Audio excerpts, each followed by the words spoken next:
Welcome to episode 2, part 2. Indeed. The show is still called It's Not a Meisner Podcast. We haven't changed it yet. And I am still Kevin Kittle, and you are still Carson S. Davis. That's right. Yep. The joy of part 2 of episode 2 is that we have a conversation with someone. This entire episode is a conversation with someone who I believe falls in that category of actor's actor, the kind of actor that other actors admire and always want to talk about acting with them. I'm talking about my good friend and former student, Tom Pelphrey. Tom was good enough to speak with us for about an hour, which always happens when he and I talk. There are so many topics. He's so smart and so much fun to talk to. So coming up right after this intro is a great conversation with Tom. Tom has done film, television, and theater. Just to give you a sense of some of the people he's worked with, he worked in film with Gary Oldman. He worked on stage on Broadway with Sam Rockwell. He's worked with Elizabeth Olsen, Jesse Plemons, Josh Brolin, Lily Taylor, all on screen, on television, episodic television. He was in OZARK, quite famously. Little known show. A little known show. He played Wendy's brother. Laura Linney's brother. And his character is very troubled in that he does very, very good, what we call impediment work for somebody who has some mental health issues. And just for those of you out there listening, if you want to get a sense of Tom and how crystallized his work is, go look up on YouTube OZARK Season 3, Episode 9. The episode opens with him in the back of a cab, and I would say it goes about 2 or 3 minutes, maybe even longer, of him just spiraling, and it's heartbreaking and phenomenal and brilliant. And when I spoke to him about it later, he said it was word perfect. It feels improvised. He said, no, that's letter perfect on the script. Wow. So that's part of his technique and skill, is that he can make it look like things are coming to him in the present moment. But if you were holding the script, he's word perfect. So that's technique, right? But what's great about this conversation is that we cover with Tom what you and I covered in part 1 of this episode, which is this notion of being in touch with your primal self, your childlike self, your unapologetic self, right? You respond in the moment and clean up the mess later. Okay. And we cover a lot of topics. One topic that he brings up that I really liked a lot was he talked about purpose. He talked about the importance of segment. Yeah, purpose. And so what he's saying is that not only does he act with purpose, but that his acting has purpose. You feel as an actor that you have that you serve a purpose. Okay. Yeah. I was in the conversation. I forgot I was part of the podcast. I was just taking notes as a student. So well, that's part of it, isn't it? Yeah. Carson, you drop out for a little bit there because you just get so caught up in listening, which we all should do. We should listen, Absolutely. Why would we interrupt? So that's why I'm glad you're part of this, by the way. All right. Well. I look forward to all of you listening, having the great experience that we had. And so here is our conversation with Tom Pelphrey. It should not be acting training. It should be actor training. Am I a good actor? Like me doing... It's not a Meisner podcast. Night, Tom. Hi, Kev. Carson and Tom have just met. It's a proud day for me that Carson and Tom have met. Nice to meet you, Tom. Nice to meet you, Carson. I called Carson out on his Tisch School of the Arts hat. Yeah. I'm taking the beating here. Yeah. We're all Rutgers people, so Carson's the enemy. Yeah, I'm the lone wolf. Even though they have a Meisner program at Tisch. That's essentially headed by all Rutgers people, right? That's true. Yeah, I mean, Karen Chamberlain, who's an extraordinary teacher, was Carson's teacher there, and she is from Rutgers. So, well, it's not often that the Jersey kids get to take a shot at the kids from New York, so we gotta That's right. And it's all of us against Juilliard. That's right. Right, there you go. Anyway, so Tom, thanks for joining us. Tom and I go way back. I knew Tom when he was 18 years old and auditioned for Rutgers. And I was the only one in the room back then. I was back then when we auditioned, it was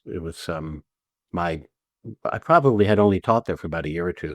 And since then we would have two people in a room. But back then, I don't know why, we only had one faculty person in the room. So I was alone in the room when Thomas Pelphrey came in and ripped the doors off the place and blew my hair back. My hair was blowing back like I was on a speedboat or something. Which actually brings me to the first thing I wanted to talk to you about, Tom, was that Stanislavski quote. Carson and I just talked about it in the previously in the episode about nature and truth and beauty. And you know, the reason I love it is that one sentence where he says nature and truth are indivisible. Like if something is of nature, then it's pure. And if it's pure, then it's true, right? And if it's true and pure, then it's beautiful. So I thought that's a good quote for your visit with us, because you are about as in touch with your impulsive, primal, natural, organic self as any actor I know. So I wanted to ask you how you feel about that. Like, how the hell do you do it? How do you put yourself in a place with no apologies and you're completely, authentically, you give yourself permission and empowerment to just respond in the present moment with no censorship? You never prevent or prohibit yourself from feeling anything. How do you do it for young people listening? Because let's face it, in life, people censor themselves all the time because they want to be safe, essentially, and comfortable, right? So do you delineate in your life where you go, I do have to be comfortable and I do have to be cautious a little bit here and there, but do you come on set and go, I don't have to worry about that now, and then you just let it fly and then worry about it later? Yeah, it's interesting. I mean, honestly, like the honest answer to that is it's been I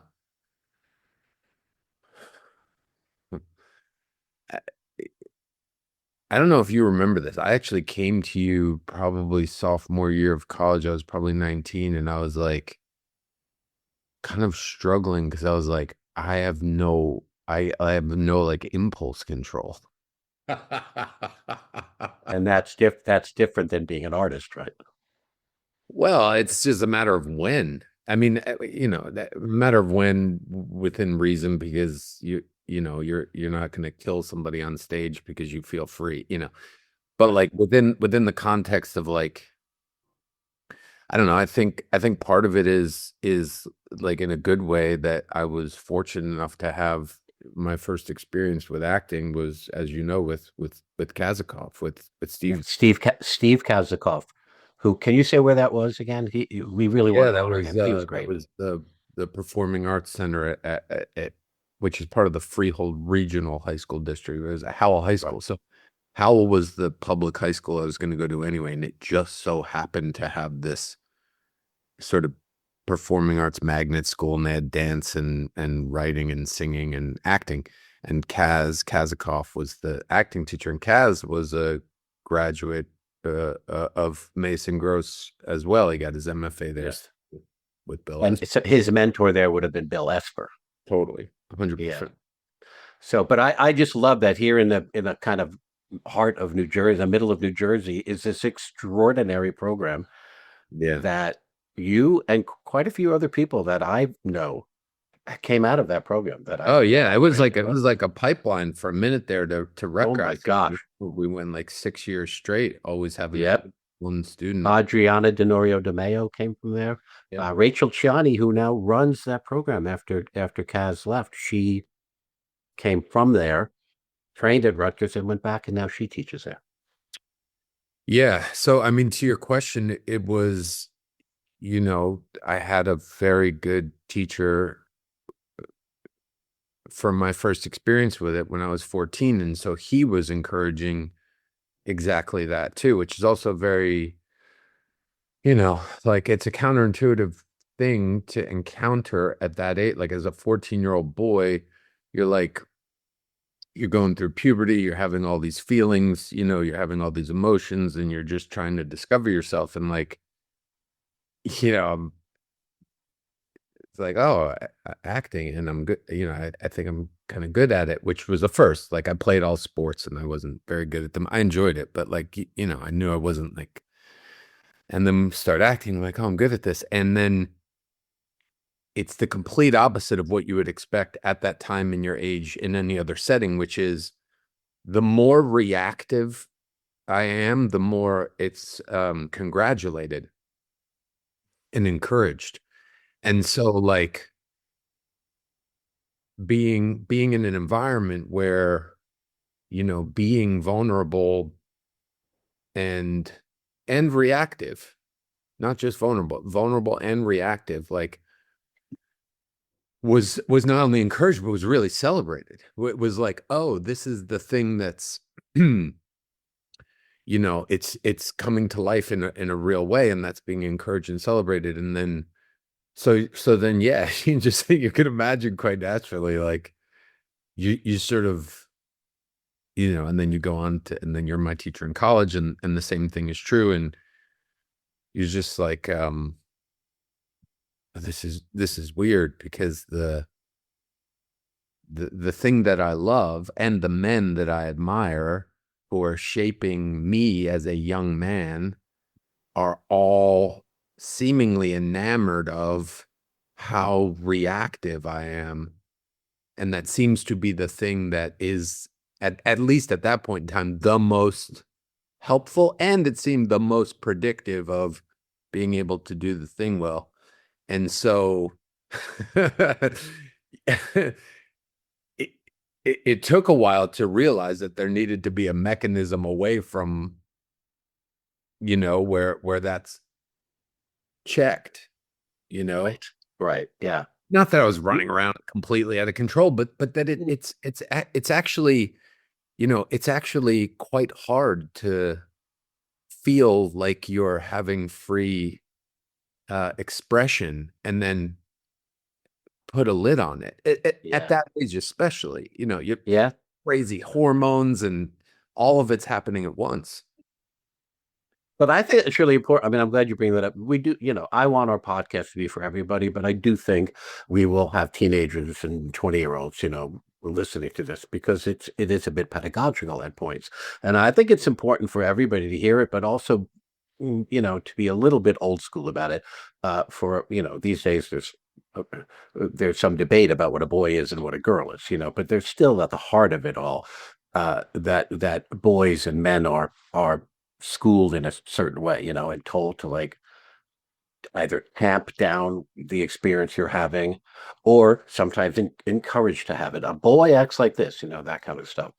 So I think yes, for the record, everything I just said would apply equally to a girl as well. I mean, anybody at that time, any teenager, the emotions are going to be through the roof. The amount of self-awareness and then the like, all the feelings that come up with that, and then comparing yourself and trying to figure out who exactly you are. I mean, that's such a huge, there's so many divergent things that are happening around that age, that makes it hard to parse, exactly what can be attributable to what. Yeah. But I also think that I think I probably told both of you guys this at some point, that the stuff that we used to get in trouble for in school is actually that's our superpower, Like when I was a kid, even of course I'm way older than you, Tom, but you're explaining from when you were a kid, but go back 20 years before that, or even longer, 30 years. When I was a kid, I would get in trouble for having impulsive and reactive responses to things. It was like, sit down and be quiet, and face with all the chairs in the classroom faced the front, and the teacher was up there. So it was all teacher centric. And I told the story that when a little while ago, my wife and I went to visit my mom, and my mom took out the box, with old photographs and things in it. Mostly probably to embarrass Most people me. are not going to know what that is anymore, Kev. No, it's all on the phone. It's all on the My mom phone. took out the phone. The phone. Yeah. No, this was a box of photographs and documents and all. And they found my second grade report card, and it said the teacher literally wrote, Kevin would do much better if he didn't just get up and wander around the room whenever he felt like it. And I remembered it. I remembered that they were doing math on the board, and I'd be like, well, this ain't for me. And I would just get up and wander around, look out the window. And so, for anybody listening, that the stuff you get in trouble for in school, we honor that, and we celebrate it. But as Tom alluded to, you then have to shape it. There's form to it. Like Tom and you said, I wasn't just running around like like splashing it all over the place. But the truth is, when you first came to school, Tom, when you were 18, there was a little bit of that. I remember some faculty. Oh, hell yeah. Faculty would say to me, you got to rein your boy in, because you were my guy. You got to rein your boy in there. I'd be like, will you let him I got it. Take it.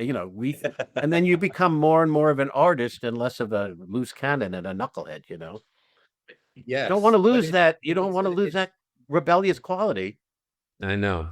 And this is another thing that's really hard. This is really hard to grasp at the time. You know it, Kev, because you were the teacher and you were leading, multiple classes of kids through it, but it's a process. Yeah. Like you really, like, looking back, like I don't even think I really understood that at the time. Like, how can you, like I want you to be fully here where you are right now, experiencing this thing, and know that this is just one stone on the path of stones towards where we're going. And that's like really hard to wrap your head around when it's your first time going through it. I can look back now and see how it was a process. And even if you intellectually understood it was a process, then it's like, I don't know, I'm where I am, like knowing what I know right now. And yeah, you say there's things coming, but you've never gone through it. So your ability to sort of self modulate within that structure is quite difficult. Yeah. How can you when you don't know what it looks like, what it's coming? Like, there's irony in that, right? It's like, Tom, be present where you are, but listen, there's there's something coming, but don't pay attention. Yeah. But I think for the purposes of what we're doing with this podcast, it is really important to say that there is technique and there is form. Because a lot of people who misunderstand Meisner, they're like, oh, that's the one where you just yell and scream and snot goes flying and you say fuck you and fuck you. It's like, no, it's the one where it unfolds in perfect adjustment from unanticipated moment to unanticipated moment, and you are rooted in and grounded in sensuality. You're not bouncing off the walls and throwing shit, and Yeah, well, that's what I mean by the process, that there's multiple things you're learning on multiple different levels simultaneously, and it's really hard to like pull them apart until you can pull them apart, which is like, you talk about repetition. Yeah, it is about being able to come to life in your body fully. I think like the snot and the yelling is part of it, but then the other part is learning how to control and place your focus, your attention. Yeah, of course. To like to be unself-consciously putting all of your attention on another person, which is a wildly like vulnerable and it's not something we often do. Anybody listening to this, I have this experience sometimes. If you ever have the experience where like you're talking to someone and they just kind of tell you something personal and then they go, I can't believe I just told you that. It's because you were really listening. And Yeah. reason that they say, I can't believe I just told you that, is because most of us are not used to people listening to us. Really. They don't know what to do. Yeah. Well, and so that's part of that Meisner training too, is like to really learn how to consciously like let yourself put all of your attention onto someone else. Yeah. It's a vulnerable Yeah. place to live in Oh life. my God. Yeah. But don't the three of us sort of take it for like right now, the three of us are talking and listening, but like we're really listening, just each of us is talking and the other one is listening. Like there are too many people who think the opposite of talking is waiting. I talk and then I wait for you to stop talking and then I talk more. Like, no, the opposite of talking is listening. You ever talk to somebody and you feel them just waiting for you to stop so they can just go on? I have more of my brilliance to say. I'm like, I'm okay. You know what? If I left, you wouldn't notice. You might as well just talk to yourself, talk to the wall. Sorry, Kevin, Carson. I feel like, yeah, go ahead, Carson. no, I was just going to ask because like when you start school and you have all these impulses, or like you're explaining, Tom, you have all these impulses that you don't know how to check. Kevin, would you say that, going back to the Stanislavski quote that we talked about before Tom joined us, that is natural beauty, and then you hone that into an artistic truth? Yes, the natural beauty is your impulsive, authentic response before you consider how it's going to be received. Exactly. Because I think we've also got, I don't know, Tom, how you feel about this, Carson, you too. I think humans have gotten so good now that they're actually editing themselves before, they're editing as they're talking. Like we've gotten so good at going, this might get me canceled on social media. I'm going to say it a certain way or not at all. Like, God forbid you should put something out there because it could really blow back at you. So much communication is done where you're typing it out. So you're looking at what you're saying visually. I was actually thinking about what you were saying, Tom, about going to school with all this impulse and worrying about what people think of you and learning who you are, and how that's magnified for the current people who are freshmen in college and even future generations with the social media. You're also like trying to live into this online world, which isn't conducive to art at all. Oof. Yeah. I dodged that bullet just, I think I got my first cell phone when I was like 20 years old. So I'm old enough to remember the days before. And I feel bad for you guys. That's rough. That's That never occurred to me that you're seeing what you're communicating. You're typing it, so you're seeing the words as you're speaking, thinking them, and you may edit them because you see them. But then you go out in life and you're just talking to someone and you edit yourself. Yeah. You're not who you are. Tom, it is getting harder to teach. It's getting harder to teach this because whenever I do, say, a summer program with 15, 16, 17-year-olds, when they finally crack the code, I see a weight lift off them. When I say crack the code, I mean they look around and go, oh, you mean I can come from my genuine self here? It's encouraged. And then also I've noticed that when they do it, it's not because I let them, it's because their peers let them. Like they'll go up and do an activity and live something truthful and then wait for their peers, other 16-year-olds, to feed back to them that, what they did was not cool and they're going to get canceled. And when they look around and go, nobody's doing that, they go, oh, we're all in this together. We all want to do it. Yeah. I mean, I think it was you, but you used to say a lot and it stuck with me. You said the degree to which you're judging is the degree to which you're not being creative. So you can't do both at the same time. You can't do both. Right. You can't do both. So this makes me want to turn a corner a little bit to talk about the same thing, but more directly, because Tom, you have a 2-year-old daughter, Matilda.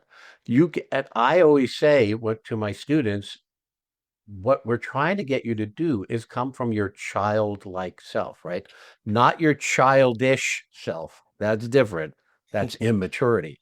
Childlike is like Tom, you have the luxury of watching somebody experience things literally for the first time ever. Yeah, it's incredible. I mean, it's I noticed it also. I noticed it first with my niece. My brother had a little girl, and getting to spend some time with her, I was amazed, and with Matilda as well, but amazed at how cleanly they are fully in every moment, and there is zero apology for going from one moment to the next. You know, like you know, if Matilda wants a bottle or something, I'm making her bottle and she's just tired and she's just crying because she wants her bottle. And then I hand it to her. As the second I hand it to her, you know, Yeah. hey, I got my bottle. Yeah. And she's like, and then we're off. Like, let's go, Daddy. It's like, oh man, God bless you. Like it's so free. It's so like devoid, obviously, of any. She has no apologies. She has no shame. She has no even. She doesn't even. This is where I like to trip out, but she doesn't even have the concept of there being a right or wrong, and so it's just what it is. Yeah, and it's medicine to be around. It really is. It's beautiful to be around. And yeah, there's because of that, there's an ability to go fully and deeply into something, and then go fully and deeply into its opposite. You know, like that. Yeah.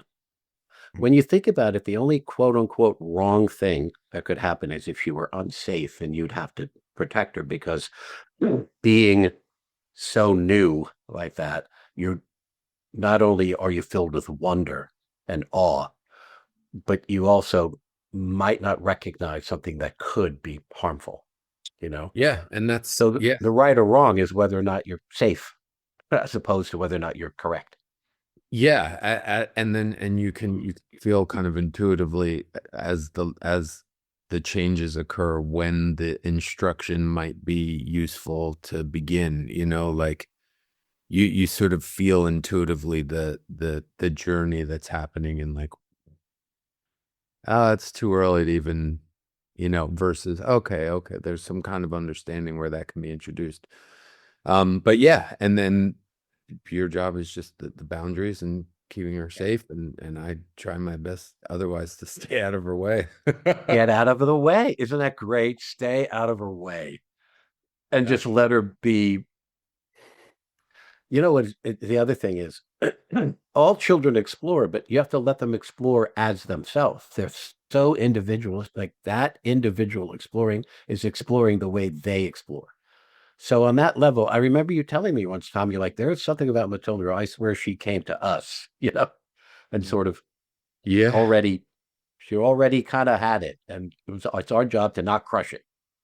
Yeah, well, I mean, my partner could go even further where she said, that's the baby that was in my belly. Like she feels that the personality was present before Matilda was even born. And she feels like what she is now is consistent with that. So yeah, it's a very real thing. And those were observations made in the moment that they were not like preconceived ideas either of us had. That's extraordinary. So, so then do you mind, I don't want to get too pedantic here, but do you mind addressing how you may have refined your technique? Like we talked about how when you were young and so alive, I just always looked forward to you working in class because it was for me to be like, that's what it looks like, Oh, do you remember the famous Superman episode? Do you remember that, Tom? Oh my God, yeah. Is it okay if I tell it? Yeah, sure. When Tom Carson, I ever tell you this one? When Tom was like 18 in my class, he had a T-shirt that had the Superman emblem on it. It was just basically like if he were have this Superman costume on, right? But one day in class, he was wearing it as an undershirt, so he had a shirt over it, a collared button-down shirt. He was so alive in the scene he was doing. He just got so mad, he kept pulling at his shirt, and then at one point he just ripped it open. And Superman was like, we all went, we're like, oh, I didn't know you were Superman. The image in the movies when he's running and he opens his shirt and he's got the Superman outfit underneath. Tom, I didn't know you were turning into Superman there. But the other thing about early, it peaked early, Carson. That was the best I'd ever been, and it's been downhill from here. but listen, here, first of all, there's two lessons in that. One, the guy didn't give a fuck that he ripped his shirt open. He just was so upset that was the act, in a sense, the activity, quote unquote. That's what he had his hands on, and it was a physical manifest of his internal life. But the other thing, Tom, was that the only person in the room who didn't respond to it was your partner, who you were working with. It was early enough in the training that she was not yet in that groove, that zone of like, everything that is, and it's my concern. So later I said to her, you didn't even flinch that your partner was Superman. Like you were the only one in the room who didn't acknowledge. You go, are you Clark Kent? I didn't realize. You know what I'm saying? So there was a missed moment there because maybe, I don't know if your partner unconsciously was thinking, well, it's a mistake to rip your shirt. Maybe that's what she was focusing on. Maybe. But I think you could do both. You could focus on, like, God, the guy across from me is ripping his shirt open. That's how alive he is. But in the nanosecond later, like Matilda wanting her bottle and then getting it and instantly smiling, you go, I'm freaked out. You're ripping your shirt. The next moment is, but you're Superman. Well, and Kevin, you say this all the time in our theater company, the 1-1 project. You always say that if you commit, the Goethe quote, if you commit yourself truly to something, Providence will be on your side, right? That's exactly. What a great example of that. What a great example. If you fully commit to something, Providence takes over and it offers you things that you never would have done yourself, Right. Yeah. Yeah. So can you talk a little bit about the process of refining, of never losing that impulse of self, but putting it into building a house around it, Yeah, I mean, I think some of it is just time. I think some of it is just doing it over and over and over again, and then you feel more and more in control of it. Like, I remember being younger in high school and the beginning of college, where like certain scenes that had a certain emotional weight, like it would kind of take a while to like get in the headspace. And I remember sometimes definitely in high school, but even in the beginning of college, then also at the end of those scenes, kind of having a hard time shaking it off. If it's sort of like an emotional scene, kind of feeling, maybe that I couldn't stop being emotional for a while after the scene, even though intellectually I knew it was all whatever. And that's like, well, I don't really think your body fully knows the difference, which is why that the behavior is truthful, because your body will like actually do it. So there's that. But it is also kind of a muscle. So where it would take it would take less and less time the longer I did it. And you said that to us in class. You were like, you will develop this muscle and this will all become easier to turn on and off as you continue to work it. And that was entirely true. And I mean, I think everything was just a process of like, oh God, I can see like 5 different dimensions open up in which I can answer this question differently depending on it. Would it be more helpful to say like like exactly in what way you mean it would be useful to talk about refining it? Yeah, like Was there like playing a character in terms of like as the actor, like I remember you telling me that Laura Linney really helped you learn a new kind of she has analysis. Yes. Yeah. She has a great So, process for script work. Yeah. so that's a refining, right? Of like, well, I'm not just up there throwing my impulses around. Okay. I see. You know what I'm saying? Yeah. In the big picture. Yeah. Well, what I came to believe, and then learn how to live out was something that, I think you would have instilled in me more strongly than anyone else, which was, now Kaz did this too in high school, and so I'll differentiate, but like both of you were absolutely adamant that we were part of a greater whole. Adamant, and with Kaz, this was quite literal in terms of, if we're doing a play and I'm the lead role and I have a day off, I'm staying and helping the crew build the set. Oh, that's amazing. Oh yeah, that was like that was so fundamental to him that if you didn't do it or questioned it, you could pack your bags. You know what I mean? Oh my God. Well, that's incredible. It's also the right way to teach kid. Like for every single one of us at 14 years old understood that the play that we were doing was more important than all of us, and that every single one of us was important, and that we were all working towards the same thing, which is to make this as good as it can be, and that any behavior that deviated from that was not useful. Like disrespecting other people's work, not being focused, not being ready, not being prepared, not being on time, and that was drilled in. And like, the teenager in me who was desperate for a role model, I drank that in.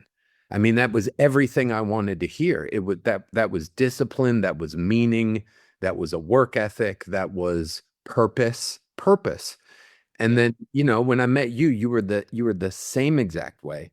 But what I would say that you added to it, or at least maybe I was old enough and developing enough to like hear this in another way, was you were also saying, yes, and everything you're doing as an actor inside of the play is in service of the story. Yeah. Script, director, actor, and I remember that being, I mean, those were the commandments written on the stone tablets. I mean, it's I say that because it's kind of wild going out into the wild and realizing that's not the way it is often. No, I know. But I will say the best people that I work with, the things that usually turn out the best do work that way. Yes. With some allowing for variation depending on the medium, but like the smartest people still that they treat that script, with the respect that it deserves, even if it means spending a lot of time getting the script to where it needs to be before you start doing anything else. But yeah, so then everything becomes refined to that end when you fully understand it, because I think you're young and you're just like learning these things. It's also very overwhelming to like fully come to life, and it's like hard to control that in the beginning. Like you do have to experience it a lot until you can like let it kind of move through you in a way that doesn't feel like it just completely overwhelms your system. Especially, Yeah. I know that was from like it was just the shirt ripping. All of it was because I just felt literally overwhelmed. Yes. You Yeah. know? And then eventually, Physical was a way that yep. So And just, I'm sorry, but yeah, so just that's all just the value of having that in you, that wonderful connection to your primal self, and yet knowing, but this is in service of a story. This is in service of a story. And like I'll use actually Deborah Headwall here as an example, because she said it in a really succinct way that was, she was always encouraging us, just as you were, Kev, to like, you got to go out there, you got to expand your knowledge, you got to expand your heart, you have to feel, go ahead, go, get your heart broken, fall in love, go to the museum, appreciate art, expand, because she would always say, like, to whatever extent you are expanded is the extent to which you can play the character. So she basically, like, if you stay small, you cannot play Hamlet, because Hamlet has a huge experience. And so she's like, part of your job is to expand your experience, right? And this also ties into the creating versus judging. That the wider and deeper your experience, the less you're maybe tempted to judge, because you've had such a rich experience. You kind of understand where people are at, maybe a little bit easier, because maybe you've been a lot of different places, and you have maybe a little more empathy for it or compassion. But anyway, so that's part of our job. And then she would say, okay, so you get as big as you can. And then she would say that then I hope I'm not butchering this, but basically, like, and then maybe some roles within the expansion of what you are is like kind of identifying, like, oh, it kind of lives like over here. Like, there's this bubble of me. There's this part of me. There's this quality of mine that is the essence of the character. And we know that, because that would be the essence that would serve the story the best. So then, like, oh, it's like this part of me. Okay, so, like, can I zoom in on this and expand this? Like, what happens if I take that thing, because she would always say, you're everything. You are everything. You are all everything. It is just, what will you allow yourself to experience and be? Like, what it is to kill someone, because have you never been angry enough that you feel like you could? That's all you need. So, like, that moment, oh, I could kill that person. So like that's,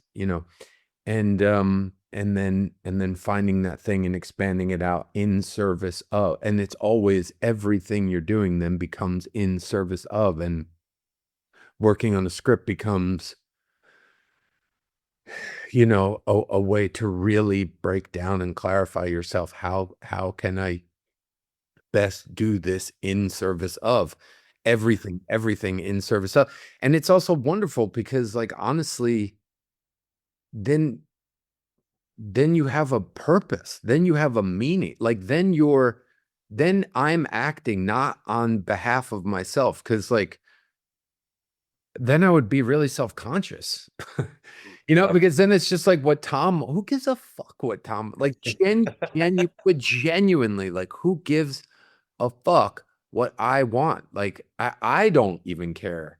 Like, it's boring, but it's like, but if I can marshal myself, my will, my intellect, my experience, and attach it to what we all decide that character want, and then marry that together, and then in service of, I can bring my whole self, then that's our job. And, like, that to me, to come full circle, because I it is hard to get there. Like, it's also a very hard thing to do and not be self-conscious, and not, like, it's hard to be an actor and not, like, I remember also consciously noticing somewhere along the path of, like, oh man, I'm very self-centered.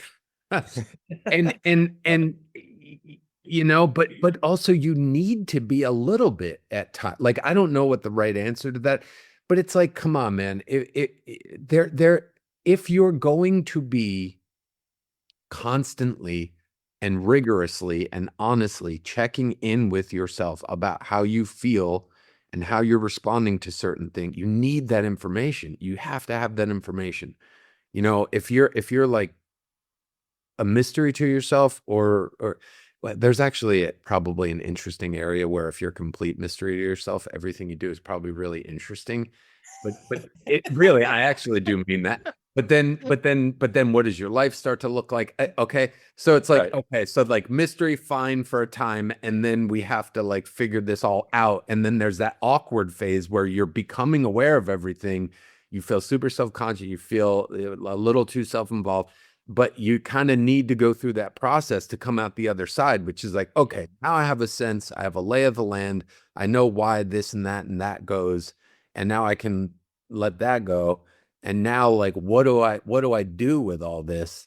And that it's a process, but then it's such a relief to say, like, okay, like, here's the thing, on this project, you are the left tackle, and you just do not let anybody touch that fucking quarter. It's like, you got it. Yeah, you distilled it. But listen, man, I'm just gonna bottle that shit, huh, Carson? I'm just gonna take what he just said and bottle it and be like, that's it, everyone. You don't need to know anything else. Hey, that's the class. Amazing. But truly, and not just because we're here, you taught me that. You were always very passionate and persistent and clear on that. And that you put that into all of us, but into me especially, I know it in a deep way at a very impressionable time. And so those things become part of who we are. There is we were talking before about nature versus nurture. Yeah. I think there's a lot of, we come in with a certain thing, and then then our environment shapes us, and our mentors shape us, and our teachers shape us. Thank God for good teachers, but they shape us and give us values and principles, and and you taught me that, and I'm very grateful for it, because not only do I think it's right, but it lets everything be meaningful. Yeah. It lets everything be meaningful, and it lets everybody be involved. It transcends things from, like, self-serving into, like, oh, we can all maybe accomplish something here that none of us could have accomplished without each other. Yeah. So important. So important. Well, hero. First of all, thank you for saying all that. I am doing this podcast is very weird for me, because I don't like to talk about myself. I don't like any fucking energy or any attention paid to me. You want me to tell the story about when we figured out what your birthday was? That was bad. I can validate the truth of what Kevin just said. We were Do it. That was bad. Sophomore year in college. Somebody did some digging and found out what his birthday was. And because Kevin's just saying, I don't want any attention, I don't like when anything's about me. We found out what his birthday was, got him a cake. He walked into the classroom. We had the cake lit, and we started, and he basically said something like, get rid of it, turned around and walked out. And we were like, okay, I guess he really doesn't know. It's like, I'm very embarrassed when I think about that. I said, shut it down. We're here to work. I don't want any of this shit. Hey, but you know what the Mark, man, at least you're not a hypocrite. He has an ethos, that's for sure. But the follow-up to that, Tom, is one of your classmates came into my office a little later. God bless his kid, 19 years old, whatever. Let me have it. Wow. He said, because he said the young woman who knew your birthday really did this out of love for you, and you embarrassed her and humiliated. He let me have it. And I looked at him, I was like, good for you to tell your, quote unquote authority figure. He basically said, fuck you to me, and that I owe that girl an apology. I was like, ooh, I like that. Wow. Yeah. Yeah. Isn't that great? Yeah. But yeah, that's basically. It occurs to me we should say who Deborah Headwall is. Tom, do you know that Carson works with her now? Carson studies with Deborah. Yeah, I'm in her class. I'm jealous. I have to say, up until recently, I live in California now, but up until the last few years have been a little crazy, but even just before that, anytime I wasn't working, I would go into Deborah's class. If Deborah Headwall take the class, and if I had a week or something I would ask Deborah if I could just come watch. Yeah. You know, It's the best. yeah. Deborah Headwell is a great actor and Amazing actor. and an acting teacher. And she has a kind of workout place in New York. It's like not necessarily a technique class. It's a class that Tom's talking about. You go in and you work out your thing, and she sits there and receives it, responds to it, treats you like a colleague and a peer. And it's a place to go to just keep it up. But I like that Tom is saying that a bunch of people who work quite a bit for a living, when they have a little time, they go to class. Yep. They'll go Look, to class. and Deborah was Uta Hagen's protege. I mean, Deborah was her teaching assistant. Deborah was with Uta for years and years and years. I mean, that's she has a wealth of experience and information that is quite valuable, and she's very good at transmitting that and bringing it out of the students. And you know, I don't know all the acting teachers, so this isn't a knock on anybody else, because I only know what I know. But like, unless you were teaching a class, Kev, you know, I would always just send people to Deborah. The only thing I can say for sure is like, you'll get what you need there. Oh yeah. No, yeah. Go ahead, Carson. You're in that class. She calls it a skills class. You know, you come in with your technique and you're working on skills. And it's, I liked what you said about, or I guess you quoted Deborah earlier, Tom, about finding everything in you and everything that exists in you. Because maybe a couple months ago, she came into class and she shared this quote from Gina Rowlands, and I'm paraphrasing the quote, but it was, we all contain within us all of humanity. And the quality of the actor you are is dependent on the degree to which you reveal that humanity. Mm. And that really stuck with me, because we do carry it all. We do have, circling back to the first minutes of the podcast, like we all have natural beauty, and it is tampered to some, and some of us don't escape it, be wherever we were born into. And you're set with all these rules, and Kevin's told don't stand up in the middle of the math lesson, you know, but you have to shape it and you have to return back to that. And both Deborah and Kevin are so great at fostering that community. I mean, Deborah starts every class with poetry. Yes. It's imperative to her, and she explains why it is. And I've learned that it is because she's teaching you to paint in watercolors. A friend of mine said, like for the actor, here's this kind of watercolor esoteric painting, and you do with it what you can. It's absolutely marvelous. Yeah, I mean, yeah, and if anybody's rolling their eyes at that, like, quite pragmatically speaking, what are you about to do? Like, if I'm about to play a baseball game, I warm up and I stretch. Why? Because I'm about to use those muscles in an intense way for a certain duration, and I need to warm them up so I don't hurt myself. Right. By poetry. It's a heart opener. It's a heart opener. If poetry doesn't do it for you, do something else. It's about keeping your heart open, and you need to warm that up and then go into the space. And what you said is skills class. She always used to say to us, this is the gym. What muscle do you want to work today? Like, do not come in here and show me how good you can do a scene. I do not care. No one here cares. No one's, you know what I mean? Like, don't come in here and show me how good of an actor you are.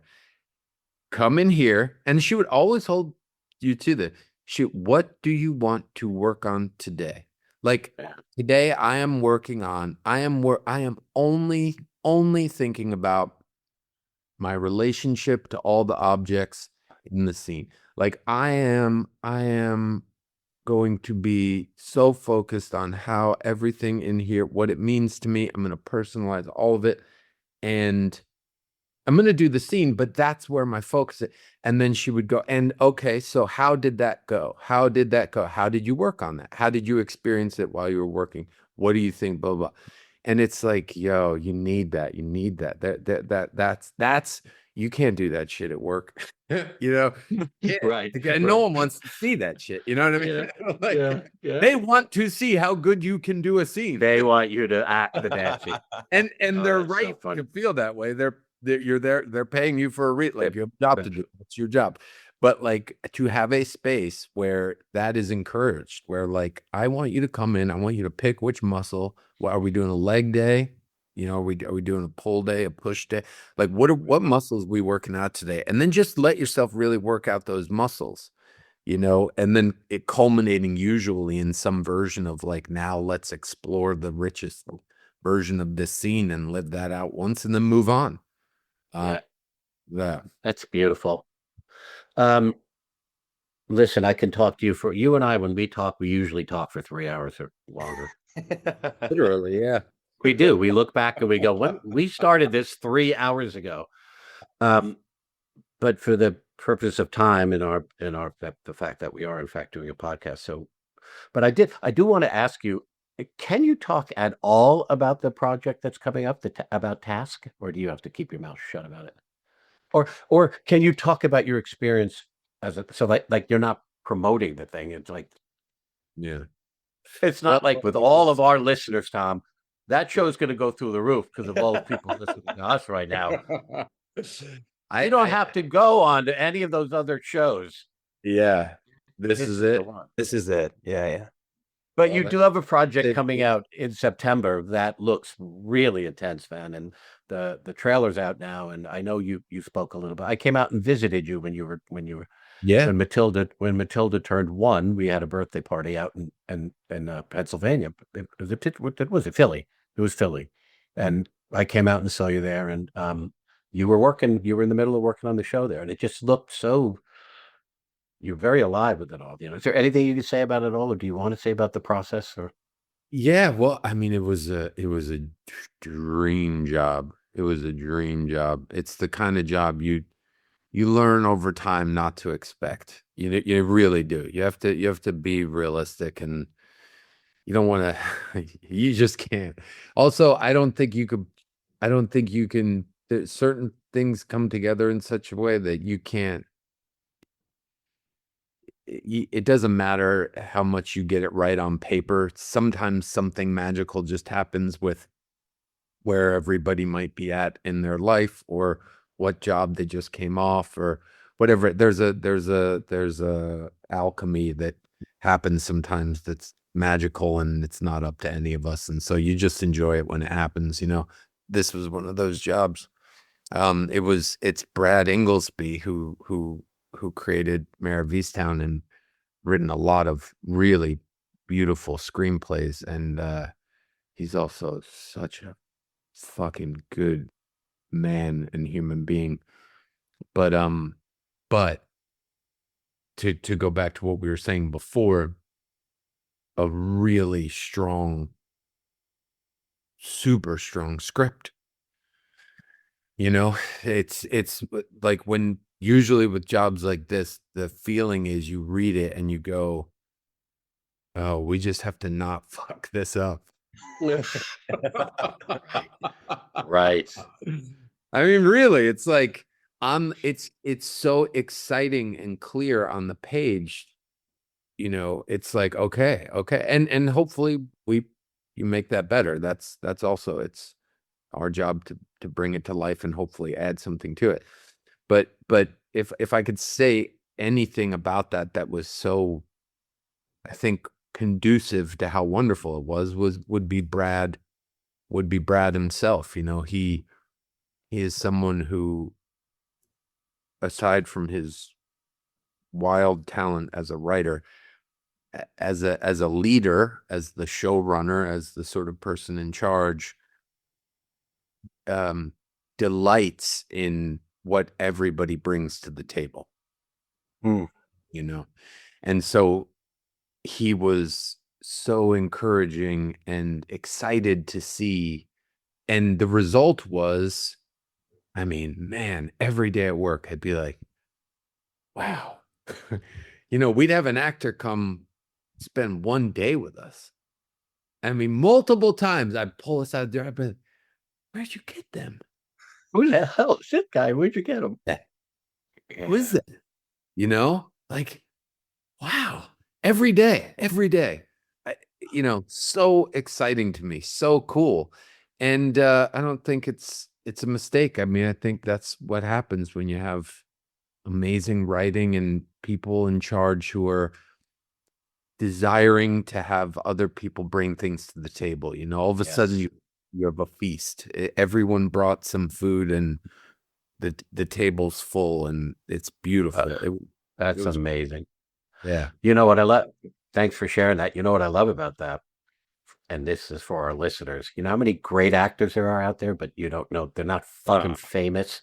You don't know their name or they're not famous. But like you said, a guy would show up, you'd be like, this guy's amazing. I have never experienced, I don't know. But then they'll be like, oh, he's done. All he does is work, you know? Or not sometimes. It is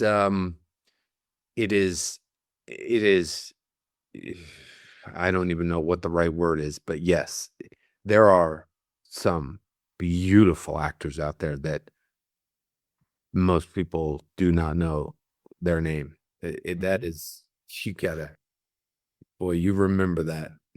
Yeah. But those are the actors that I train. I like to train actors who are, you know, I would always say, you guys, I'm not training you to be famous, you know, training you to be an actor and bring yourself to the project and to the story. And what you told me once, Tom, I quote you all the time in class. I said, you know, Tom Pelphrey told me once, he sent me an email. He goes, hey, I just figured out my job, assistant storyteller. I don't know if you remember that. I think I was borrowing that from a story that you told about Harrison Ford. Yeah. About what? So quoting, are you saying I'm quoting myself? Yeah. Well, we're all quoting Harrison Ford. You said that Harrison Ford said it in some interview that he was an assistant storyteller, and I thought that was awesome. That was awesome. Also, all of these things only matter in how we hear them, right? Like this is like a tangent, but like all of these ideas, you could say the same thing differently depending on how what the words mean to you or how they fall on you. I just want to qualify that. But also, like, if there are young people listening to this, like, you know, just keep doing your best. You just get lucky sometimes, and sometimes you don't. Like, truly, like, from both sides of it, I've been failed for years. I've had good years. Like, truly. All I come away with it is like, okay, I'm really grateful when things go good, but I also know that there was some luck involved, and I am bummed when things go bad, but I don't think I'm the worst actor ever because I know there was some bad luck involved. Like you really start to not take these things personally if you're lucky. You know, if you're lucky and you want to maintain some kind of health and sanity and proper vision, like seeing clearly, you start to understand, like, I will certainly apply myself to the fullest to the aspects that I can control, and you damn well better, like, that's your responsibility. But there is a lot you can't control. And when it goes good, enjoy it. Don't confuse it for anything other than what that is. And when it goes bad, you know, you can be bummed and then move on, and don't confuse it for anything other than what that is. You know, like, Yeah. Yeah. And sometimes it has nothing to do with you do your thing and then you just kiss it up to God. And like, even if someone doesn't cast you, it has nothing to do with you. Maybe they, you don't match up with someone else somehow. And you go like, I didn't get that job. I suck. No, there's so many other factors. There's so many other factors. I remember you know, Kevin Direct, we used to have a theater company in New York, Apothecary, and Kevin directed for us. And there was one play that we did where Kevin didn't direct and we had to have auditions. And I remember a certain role, and I remember 3 different actors coming in, and it was like my mind was forever blown open and changed, because I was like, what did we do? Yeah. All of these women were incredible. Incredible. There isn't a universe where I could tell you which one was better than the other. Mm. Yet here we are, Yeah. and have to make a choice. Yeah. It was first of all an awful experience. It was a beautiful experience. It was why everybody, if they can get a chance to do someone else's job, even in a small way, might be helpful to help you understand like your place in things and what other people need. And it's very helpful to understand the team by getting a little chance to play all the positions. But like, I had to call all of them and say, nothing you could have done different. You were so good. We would have been so lucky. And yet we have to choose one of the three. And that decision then, in this embarrassment of riches, was based on who's playing the other and bop, bop. Yes. And all of a sudden you're making decisions just because you have to. And it's like, Yeah. I you know, as an actor, I called the other two actors and I was like, I need you to know that I am not bullshitting you. I am not saying this to make you feel better. I am not interested. Like, I'm having my own revelation here and I need to share it. Like, you were incredible. Thank you. There is nothing that could have been different about it. Like, Yeah. wow. And yet we have to make a choice. Right. And you go, how the hell are two of these women going home as great as they were? Because prior to that, there was never a version of me not getting it that I didn't take personally, like I failed in some way, you know. Of course. Yeah. Yeah. Or let's make this the last thing, and then we'll wrap it up. That paradox of acting. First of all, acting is loaded with paradox, right? And dichotomy. There's a thing, and then the exact opposite of that thing. You have to love your work so much and be so passionate about it, and just crawl over broken glass to get the part, you know. And then if you don't get the part, you have to go, oh well, let that go and move on. You go, well, how do you let it go? You know, but you have to, because the next one's coming. Right. It's explained. This particular thing is explained very well in the Bhagavad Gita, but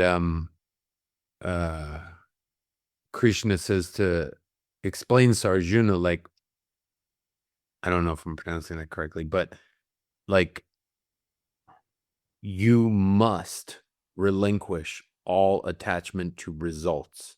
And he gives a pragmatic explanation, which is why I think it's explained so beautifully. Because oh yes, release all, you know, attachment to result. It's like, yeah, that sounds good, but like, why? Well, pragmatically, why, you know, is that you have 100% of possible focus and attention at any given time, right? So if I'm listening to Kevin speak right now fully with 100% of my focus and attention, whatever, but that's what's available to me at any given time. So like, maybe nowadays we all have like 10% of our brain running some Instagram loop, and I'm talking to you guys, but also there's someone in the yard, whatever. You're scattered, but you have 100% possible, let's say. So Krishna says, if you are, I mean, this is taught in all the spiritual traditions. I just feel like the Bhagavad Gita like spells it out. It says, to the extent to which you are focused on the result is that same extent to which you are not fully doing what you're supposed to be doing. And therefore, even if 10% of you is thinking about how this is going to turn out, then you only have 90% of you doing the thing in the moment that will determine how it turns out. And therefore, to whatever extent you're focused on the result, you are that much less likely to have the result that you desire. That's just fucking practical. That's just practical.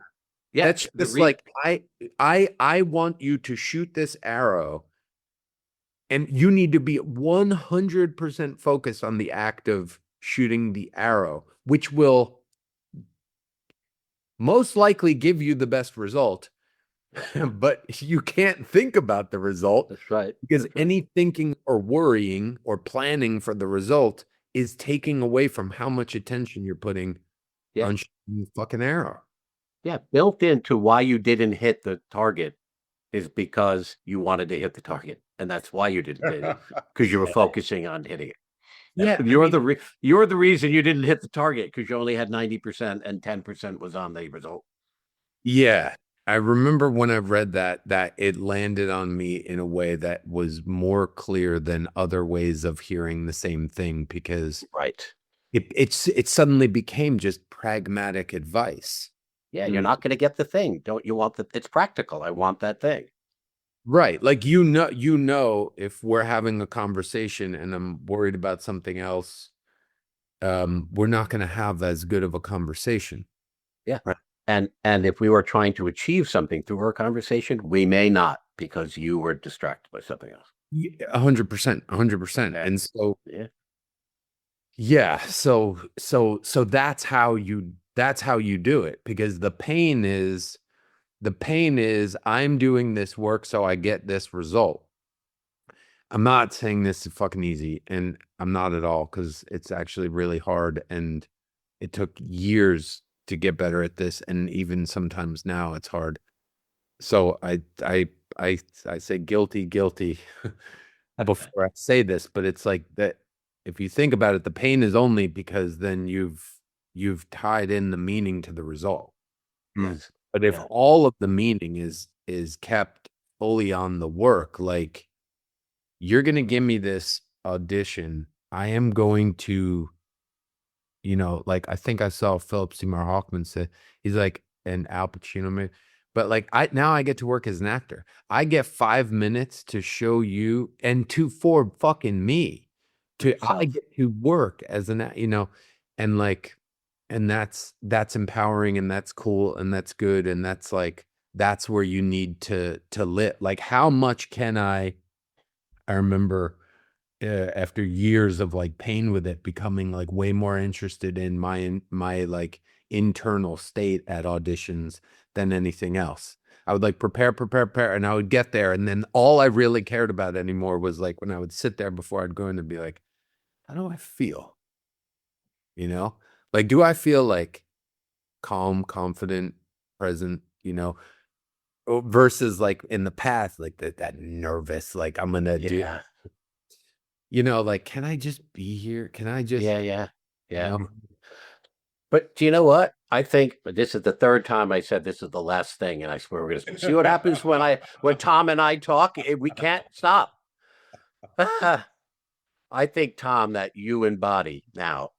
You kind of always did, but wait, now you just completely embody it. What we say in Meisner is the last thing you say to yourself before you go on to work, you say, fuck it. yeah. And that's kind of a funny thing to say, but it's actually pedagogically sound.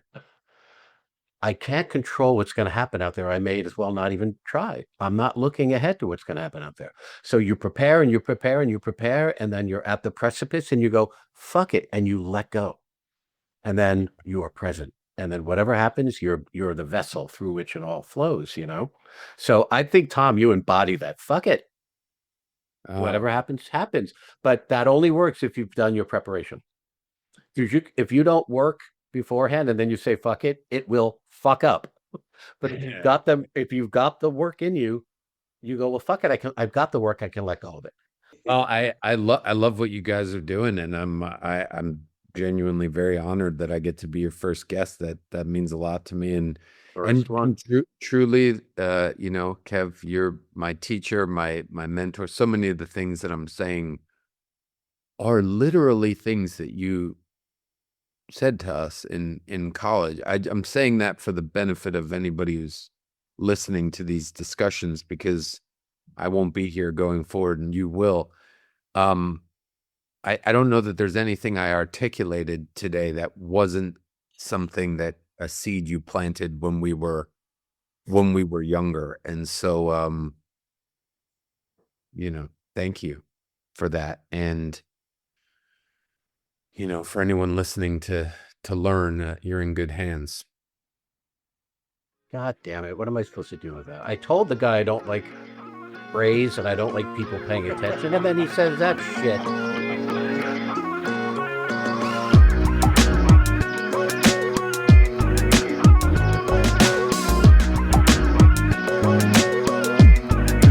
It's not a Meisner podcast. Make sure to follow us on Instagram at Meisner Podcast.